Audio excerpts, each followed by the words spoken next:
welcome to Live Parkinson's, Live an Exceptional Life. I'm your host, Chris Kustanbauter, and I've been living with Parkinson's for the past 14 years. The mission of this podcast is to help as many people as possible to live a great quality of life after their Parkinson's diagnosis. Now, today's topic is one that's near and dear to my heart. It's called Conquering the Maze, Mastering Your Next Parkinson's Doctor Visit. We'll learn how to get clear answers and feel empowered. Now, before we dive into today's podcast, I do have a disclaimer, and that is this podcast is for informational purposes only. It is not intended to treat or diagnose Parkinson's disease. Please follow the treatment plan prescribed by your physician. The information being provided is based on my own personal experiences and interviews with experts and research. Now, do you feel confused or depressed after your Parkinson's doctor visit because you felt your concerns and symptoms weren't addressed? Then this podcast is for you. In this podcast, we'll be discussing how to master your next visit to either the movement disorder specialist or your neurologist so that your Parkinson's symptoms and issues are adequately managed and you can live a great quality of life. Now, I want to give you an outline of what we'll be covering in this podcast to help you prepare for a great visit with your doctor so that you can leave feeling empowered and have a clear sense of action when you leave your visit. We'll be discussing 4 different parts to preparing for the visit. First, we'll discuss understanding your symptoms. We'll discuss the types of movement disorders. We'll talk about symptom tracking and then a little bit about family history. And then in part 2, we'll talk about gathering your records. What type of records are you going to need when you go to visit the movement disorder specialist or neurologist, whether it's your first time or whether you're an existing patient? We'll break those down into 2 separate categories. And then in part 3, we'll talk about crafting your questions. We'll discuss one of the most important pieces of the visit, and that's prioritizing your concerns. And then we'll wrap it all up with segment 4, which is making the most of your time with your doctor. We'll discuss how to maximize your time and get the most benefit out of your visit. We often only get 1 to 2 visits per year with either the neurologist or the movement disorder specialist. Now, before we dive in, I wanted to share with you why this topic is near and dear to me. We all know that Parkinson's can have a devastating impact on our quality of life if our symptoms aren't adequately managed and controlled. I mean, we all have days where we struggle with different symptoms, whether we had trouble with tremors and we're having trouble with our fine motor skills and having trouble getting dressed or doing the hobbies that we like to do. Some days we have balance problems, and then we may have freezing or gait issues. Now, when we have these days, it impacts our ability to do the things that we want or need to do. Unfortunately, for some people, their symptoms are not being adequately managed because the physician may not understand the issues that you may be experiencing on a daily basis. For example, one of the things I hear frequently from some of the people I know with Parkinson's, they say to me, my doctor's always in a rush, or my doctor doesn't address my symptoms, or I don't feel like my visit to the doctors are worthwhile. Now, the first thing I ask them is how they prepare for their visit, and oftentimes they reply, well, I just go to my visit and have the discussion with the doctor and have the doctor examine me, and I ask them if the doctor has all their information in their records. In addition, I also have some close ties with some movement disorder specialists and neurologists, and sometimes they tell me some of their biggest frustrations is when they ask the patient how they're doing during the visit, the patient often responds, good. And how are things with your symptoms? Good. Just yes or no answers. So it's hard for them to understand and make changes to help you with your symptoms if they don't understand what the issues are. So it's a two-way street. Now, I'm not trying to blame the patient or the doctor. My goal with this podcast is to show you that you and your physician are a team with the goal of providing you the best health care possible. Because ultimately, it's about helping you live a great quality of life. So I wanted to share with you how you can best maximize your game plan with your doctor to develop a winning strategy. Just like in sports, the teams that have the best game plans and execute the game plans tend to win the game. And that's ultimately what we're trying to do, is win the quality of life game. We want to be able to have the best quality of life possible. So the better our game plan and the better we execute the game plan, the better off we're going to be. So let's help you prepare for your best visit and dive into mastering your next Parkinson's visit. Now, I will be sharing some personal anecdotes as well as some of the things that I've learned both during my visits and from others as they prepare for their appointments. So I want to be able to give you a holistic view from both my perspective and then other people's perspectives as well. I want to stress again, it's important to remember that we only get to see the physician usually every 6 months or twice a year on average. So we want to make sure that we get the most of the time that we have with the physician. So let's talk about the first step, and that's differentiating between the different type of movement disorders. The first one is tremors. And now, if you have Parkinson's, you're quite familiar with tremors.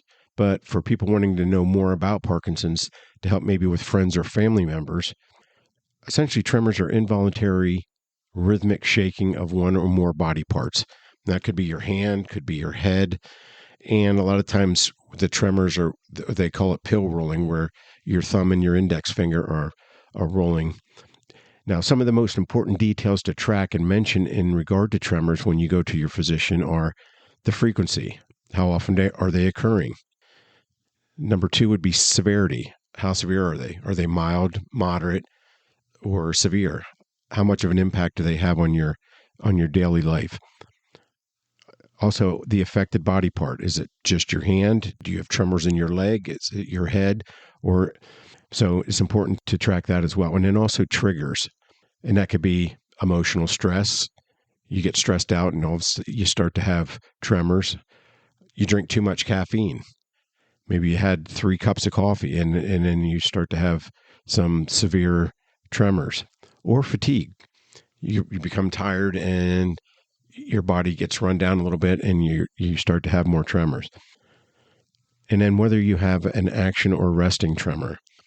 Now, what I mean by that is an action tremor would be you're having a tremor. For instance, if you pick up a cup of coffee, you have the tremor during that action.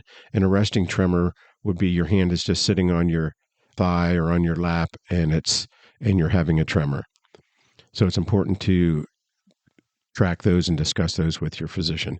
The second type of movement disorder that you may have and you may want to discuss during your visit is dystonia. Now, according to the Parkinson's Foundation, dystonia is a sustained and repetitive muscle twisting, spasm, or cramp that can occur at different times of the day and in different stages of Parkinson's. Now, I'll give you a personal example of dystonia. As my Parkinson's progresses, anytime I flex my foot so that my toes are straight out and they're pointed, I get cramps in the arches of my feet, and that can cause my feet to stay bent for several minutes. It almost looks like my foot's deformed. And I was recently taking a bar class. That's BARRE class, and we were holding a bar and we were bent at the waist and asked to flex our foot and lift and lower our leg. And when I did that, I got dystonia, the cramping in the arch of my foot. And it took me about 10 minutes to try to work it out so I could put my shoe on, because it was close to the end of class so that I could actually leave class then. So now I'm careful not to flex my toes when I don't have to, because I know that that's what's going to occur. Now, some important details to track and mention to your doctor about dystonia include: what are the specific body parts affected? Do you have pain associated with the movements? And then, do they occur with changes in your posture? The third type is Parkinson's disease symptoms. Some of the things that you want to keep in mind here are bradykinesia, which is slowness of movement, tremor, rigidity, and balance. Now, these are the symptoms that you want to track and mention. So when you prepare for your visit, track the difficulty that you have in initiating movements. Or do you have freezing? How hard is it to overcome the freezing? Slowness, or the bradykinesia. How do you feel when you're moving very slow? Stiffness is another thing you can track. And then postural instability problems, and any changes in handwriting or smell that you may have. So those are all types of movement disorders that you may want to discuss as part of your visit. Now let's move on to symptom tracking. And one of the best things you can do in preparing for your visit is to keep a symptom tracker diary or notebook or journal, whatever you want to call it. And you may be thinking to yourself, why do I need to have a symptom tracker? Well, a symptom tracker or diary or whatever you want to call it, it allows you to provide your physician a detailed look at when your symptoms are the worst and whether adjustments can be made to either the dosing schedule or whether you need a new medication to help you manage your symptoms. Now, a symptom tracker doesn't have to be this elaborate journal or diary, but it should contain some actionable information that you can share with your doctor and then the doctor can take action on. So some examples for what should be included in your symptom tracker. And again, you can make these as elaborate or as sparse as you want. But remember, the key is to provide actionable information to the doctor. So some things to include would be the symptom. Is it a tremor? Is it rigidity? Is it dystonia? Is it slowness of movement? And then frequency. How often are they occurring? And is there particular times during the day that they occur? If you have dystonia in the morning when you wake up and try to get out of bed, make sure you document that. Or if you have stiffness at late morning and early afternoon, you want to document that. And then you want to talk about the severity. How much of an impact does it have? Mild, moderate, severe? And then any triggers that may cause the particular symptom that you're experiencing. Now, after you track the information, you can take it to your appointment and review it with your doctor. It's going to give you a good perspective. Well, it's going to give you and the doctor a good perspective on your off periods and potentially why you're off certain parts of the day. And it'll also help the doctor figure out what percent of the day you're experiencing off periods. And then this is going to help your physician decide if they need to make medication changes or dosing changes, and if new medications are appropriate to help manage your symptoms. And then finally, to round out this first segment, make sure you share with the doctor if anybody else in your family has Parkinson's and how they're related to you. So does your father have Parkinson's? Does your brother have Parkinson's? Your mom? Because that's one of the keys that they're going to want to know as well. Now, let's move on to the next step of the process, which is gathering your records. Now, to simplify things, I'm going to break this section down into what a new patient should have available versus what an existing patient should have. So let's start with the new patient. Now, whether you're newly diagnosed or you decided to see a new doctor, maybe the doctor you were seeing moved on and you need to find another doctor in the practice, or maybe you were seeing a neurologist and they referred you to a movement disorder specialist. So as a new patient, what are some of the things that you should have available? Well, the first is medical history. And this should include any past diagnoses, especially any neurological, musculoskeletal conditions that were diagnosed from your previous physician. You could also have any surgeries or procedures. So include past surgeries, especially any related to any surgeries you've had either on the brain or the spine. And then this is a key one, prescriptions and allergies. You want to have a list of all the current medications you're currently taking, including the name of the drug, the dose of the drug, and how often you take the drug. And then also make sure that you include any over-the-counter vitamins, minerals, or supplements that you take, because that can have a key impact on interaction with your medications. And then your immunization history. What vaccines have you had recently or in the past? So make sure you have that with you as well, because the more information you have available, the better it's going to be for the doctor, because they're going to know a lot more about you, and it's going to be easier for them to come up with a treatment plan. And then imaging test. If you've had any MRIs or CT scans of your brain or spinal cord, ask for the scans and request copies of the reports plus the 3D images. A lot of times you can get those on a CD. So if you can get a copy of the report in the CD, you can take those with you to the doctor's office. and then any x-rays or bone scans or other relevant imaging tests that were related to your condition. And then lab work, any blood tests you've had. So try to have recent results from your blood tests, particularly those checking thyroid function, dopamine levels, vitamin B12, and electrolyte balance. And then any genetic testing that you may have had done that were related to movement disorders. So those are the things that I would recommend that you have. And then some additional resources would be any other type of neurological evaluations that you've had by a previous neurologist. Maybe they looked at your gait and did a gait analysis on you. So make sure you take those with you as well. And then any therapy notes.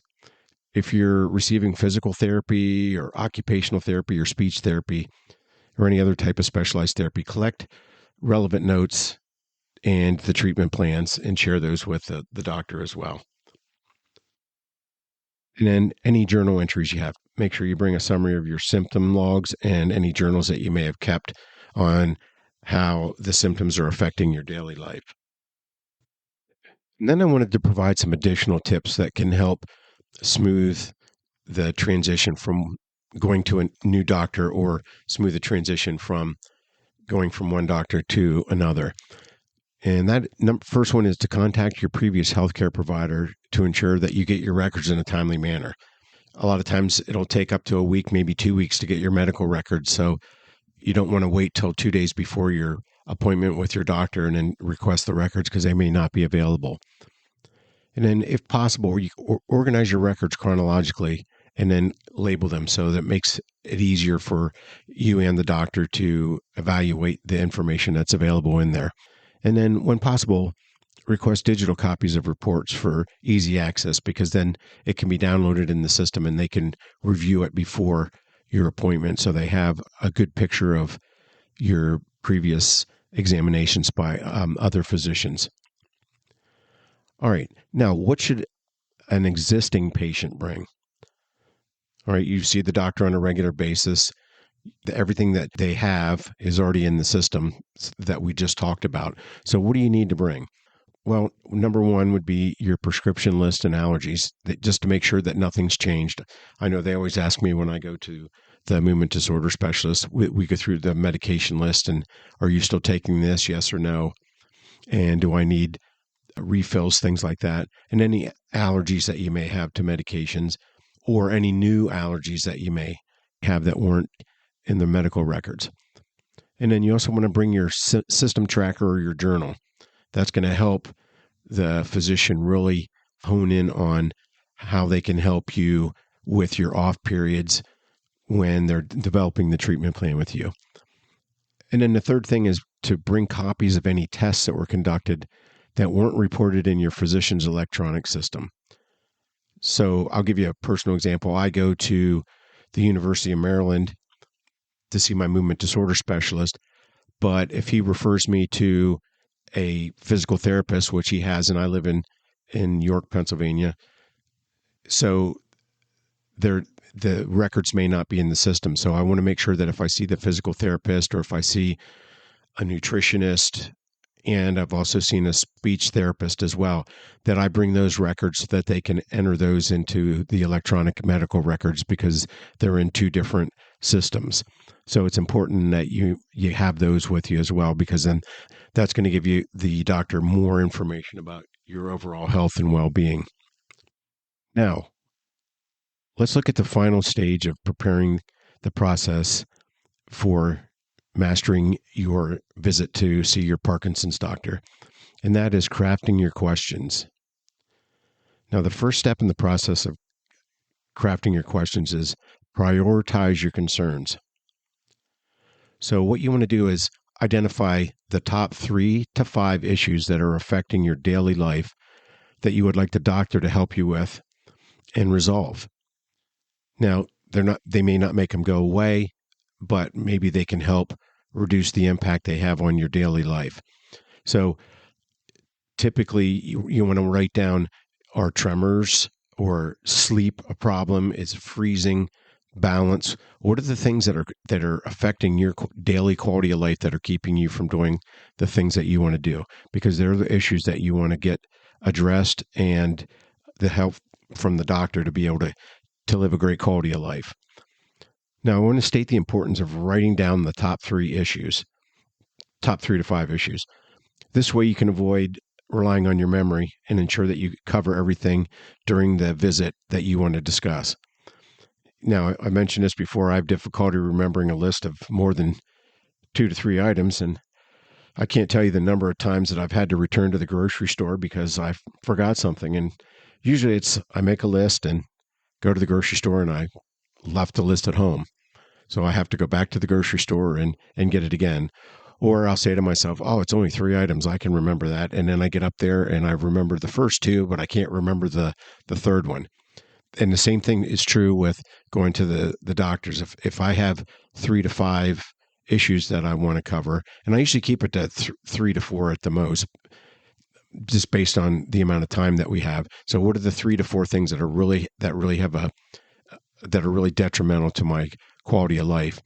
But if I don't write those down, I know I'm going to get in there and I'm only going to remember 2 of them. So from my own personal perspective, I highly recommend that you write those down before you go in and see the doctor.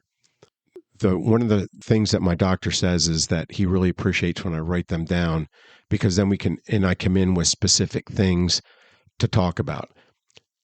I had a visit in December of 2023, and I had my list of 4 issues that I wanted to discuss. And my doctor said, this is great because then we can really focus the visit on these particular things, and I can help you address some of these symptoms so that you can live a better quality of life in your day-to-day activities. So then what we do is we discuss each topic, and then he asks for clarification that we covered all the key issues once we're done. And then after we're done talking about all the issues, he uses the information that we talked about to develop a treatment plan and address or improve the symptoms so that I can, continue doing the activities that I enjoy doing on a daily basis. Now, besides the issues that are bothering you, be sure to write down any questions that you may have. For example, you might say to yourself, how might my symptoms progress? Or what treatment options exist?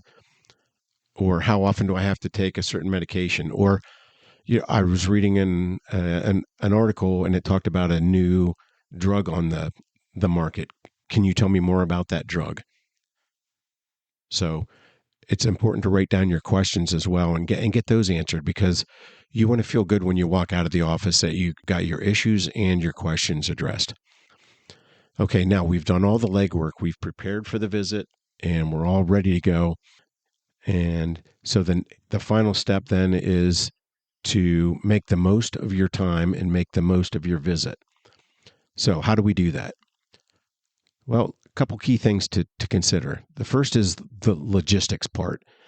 You want to arrive early for your appointment, and you want to make sure that you have all your necessary documents.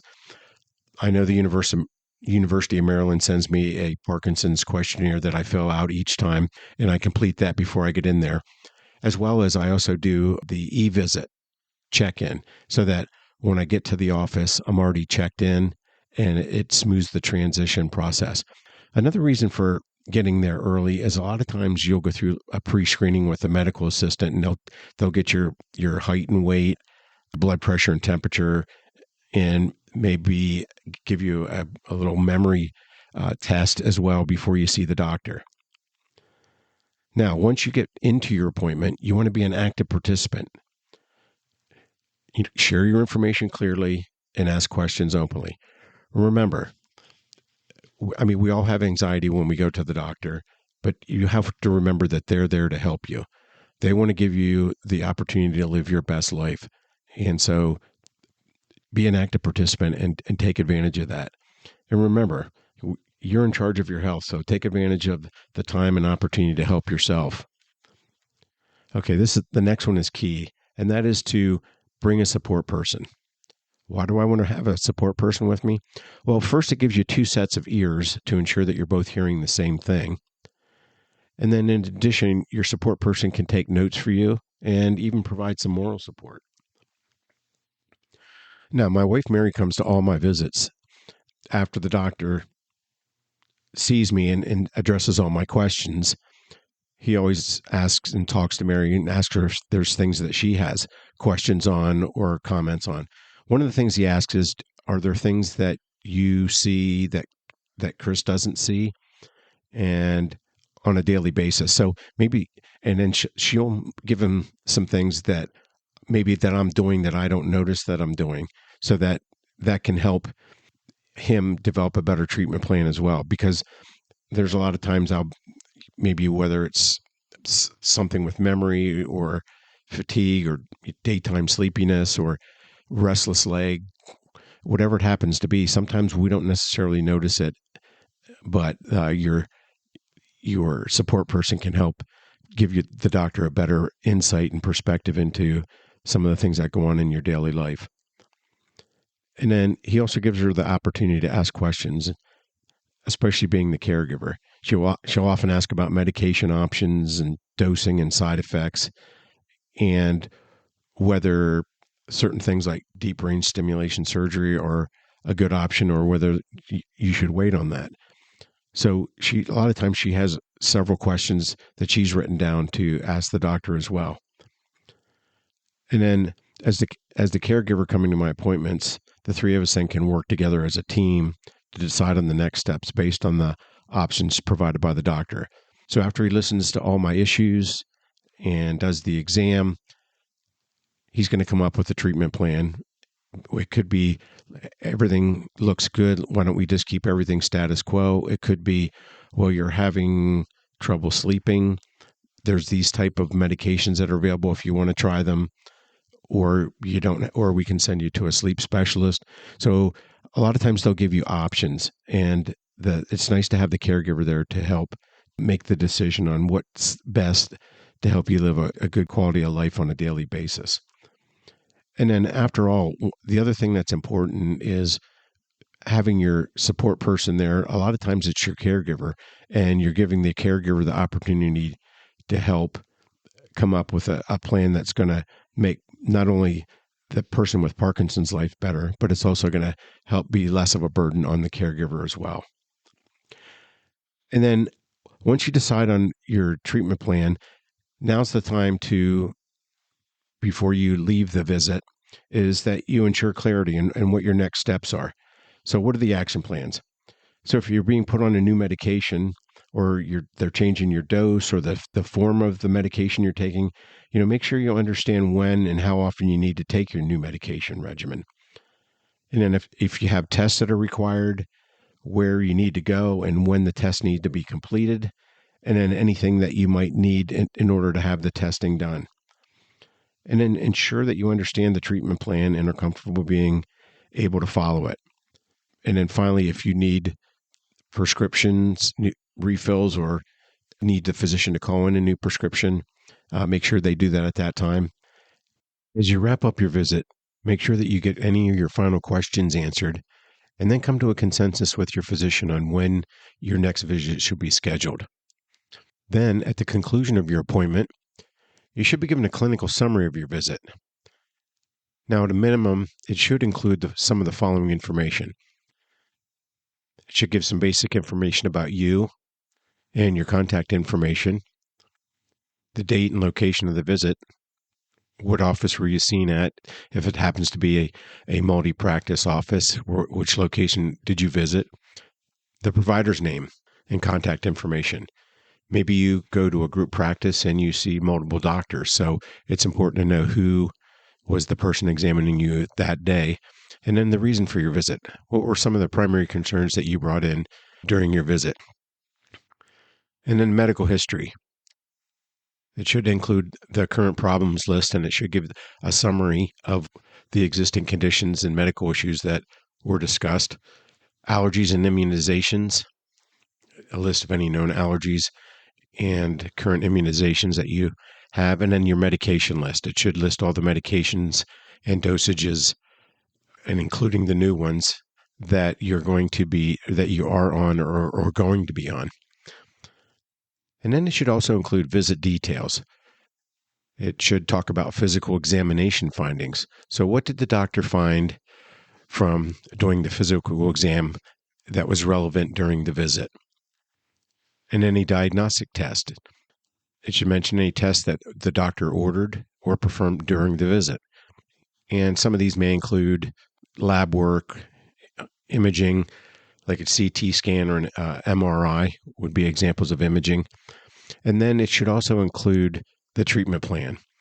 And the treatment plan is probably one of the most important parts because it describes the agreed upon treatment plan that you made with the doctor during the visit. And it should include the medications you're taking and any new medications, the dosing schedule, any referrals that they may have. So they may send you to physical therapy. So you'll need to get a referral, or speech therapy, occupational therapy. So make sure that it also addresses those in the treatment plan as well, and any lifestyle changes and follow-up instructions they have. So lifestyle changes might mean that they need you to lose weight, safety proofing your house. So those are some things that should be included in the treatment plan. And then any additional information that they want to provide. For instance, prognosis and future expectations. They may give you a general outlook on your condition and the anticipated course. So based on what they're seeing, they might say you seem to be progressing very slowly, which is a great thing. And hopefully that is the case. They might also have some patient education resources, and that's going to include relevant resources and information, maybe on things like support groups to help you manage your Parkinson's symptoms and the emotional side as well. So the emotional and social piece of that as well, because those are key parts of your overall quality of life as well. Finally, it should include next steps, and it should clearly outline any follow-up appointments that you have, any tests that you need to schedule, and any actions that you need to do. So if you're not walking away with a clinical summary, it's important that you ask your physician for something, because it's always good to have documentation of what happened during the visit, what the doctor found, what you agreed to, any changes in medication, therapies, if you're going to be sent to additional specialists, like I said, speech therapy, something of that nature. So if you're not getting a clinical summary, ask for a clinical summary, because it's going to help you understand what the key takeaways were from the appointment. And also it's going to give you the treatment plan, what your steps are moving forward until the next visit. So if your office currently doesn't do that might be one thing that you want to press for, because it really will benefit you in the long run. Now, before we close and tie it all together, I wanted to provide a list of some common questions for Parkinson's patients that you can ask either your neurologist or your movement disorder specialist. Now, these are general questions, but that hopefully you can use or modify to suit your particular need. And I'll break it down into different categories. And the first is diagnosis and prognosis. So one of the questions you might ask is, what stage of Parkinson's disease am I currently in? Or how quickly is my Parkinson's likely to progress? What factors might influence the progression of my disease? And then finally, are there any new tests or biomarkers that can help predict my prognosis? So those are some common questions that you might want to ask if you're concerned about either your diagnosis or the prognosis. Where are you in the disease progression, and what do you look at as your outcome? And then let's talk about treatment and management. What medication options are available for me at this stage?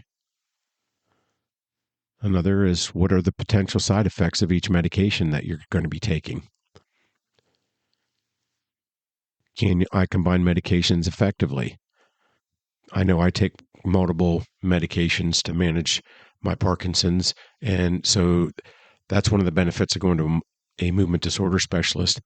They're very aware of some of the new drugs that are out and the side effects, and whether they can be taken together with some of the other drugs that you're currently on. Are there any non-traditional therapies or lifestyle changes that that can benefit me. So hopefully they'll be able to give you some answers on, maybe there's some other things like acupuncture or meditation or things that can help with anxiety and stress or some of the other symptoms. When should I consider deep brain stimulation or other surgical options? So that's a great question that a lot of people with Parkinson's have. When's a good time for deep brain stimulation surgery? And is it an option for me? And is it really going to provide the benefits that I'm looking for? And then finally, what support groups or resources are available to me and my family? And then in the symptoms and specific concerns category, some questions that you could ask your physician are, what can I do to manage specific symptoms like tremor, stiffness, or sleep problems? Are there any exercises or dietary changes that can help my symptoms? How can I address fatigue and loss of energy? That's a key one because many of us suffer from fatigue because we have sleep problems. Should I be concerned about cognitive decline or dementia? That's another key one. I know a lot of us are concerned about that, especially if we have family members that have dementia. And then what can I do to maintain my independence and quality of life? That's another great question to ask your doctor. And then finally, if you're interested in doing clinical research or what's going on in the future, some questions you might ask. What's the latest research findings on Parkinson's? Are there any new promising treatments in development? That's always good to know because sometimes they may say there's something that's just about to be approved and that can benefit you. So it's always nice sometimes to know what's on the horizon. And then how can I get involved in clinical trials? I know I've participated in a number of clinical trials, and it's a great experience because I know that I'm helping to have drug products that are going to help other people on the market. Or it could be, and I've also done some that are wearable technology. So there's both the pharmacological aspect as well as devices that can be worn. So you can do clinical trials. Clinical trials are a great way to both help yourself and help others. Now, as we tie this all together, we talked about preparing for your visit, and we talked about the different types of movement disorders, and we talked about tremors and dystonia, and then we talked about some of the key symptoms that you have with Parkinson's, tremor, bradykinesia, or slowness of movement. And then we also talked about the symptom tracker, and this was a key one, to track your symptoms over the course of several weeks before your appointment so that you can go in and show the doctor how often they occur, the severity, and then any triggers are some of the three key components that you want to make sure that you document. And then we talked about whether you're a new patient or an existing patient, what are some of the things that you need to have with you to have an effective appointment. Now, if you're new or you're going to a new doctor, we talked about medical history, and we talked about making them aware of what prescriptions you're taking, as well as over-the-counter medications, things that you're allergic to. We talked about lab results, making sure that if you've had testing done, that you take that and have that available with you as well. We talked about some additional resources if you're going to see a specialist already. If you're already seeing a physical therapist, that's important to let them know as well. And then we talked about the next step, which is your concerns and issues, and to really focus your visit and maximize your visit. We talked about identifying 3 to 5 key issues that you want to go over in that visit, and you want to make sure that you get each of those addressed before your appointment is over. And those are things that you want to share that affect your daily quality of life. So if you're having trouble with tremors and you're not able to do things around the house, or you're not able to participate in your hobbies, then that's one of the key issues that you want to talk about. Or if you have problems with, and I know this is one of the things that I'm having problems with lately, is having trouble trouble with my speech where people say, I can't hear what you're saying, or you need to speak louder. So I need to talk to the doctor about the potential to go to speech therapy. So you want to list your top 3 to 5 issues, and then you want to make sure that you get those covered in your appointment. And then finally, we talked about making the most of your appointment. We talked about arriving early, but then we also talked about being an active participant. And the key there is you're responsible for your health, and the doctor's there to help. So make it a team effort and be proactive and make sure that you are getting the care that you want so that you have a great quality of life. So those are some key pieces that you need in order to have a great, successful visit to either your neurologist or your movement disorder specialist. Now, as we close, those of you that are interested in the 4 strategies that I used to live an exceptional life with Parkinson's the past 14 years, my book is available on Amazon. It's called Spectacular Life: 4 Essential Strategies for Living with Parkinson's, My Journey to Happiness. And as always, I appreciate you listening and taking the time to listen to this podcast. It's great having you, and I look forward to having you on future podcasts. Thanks.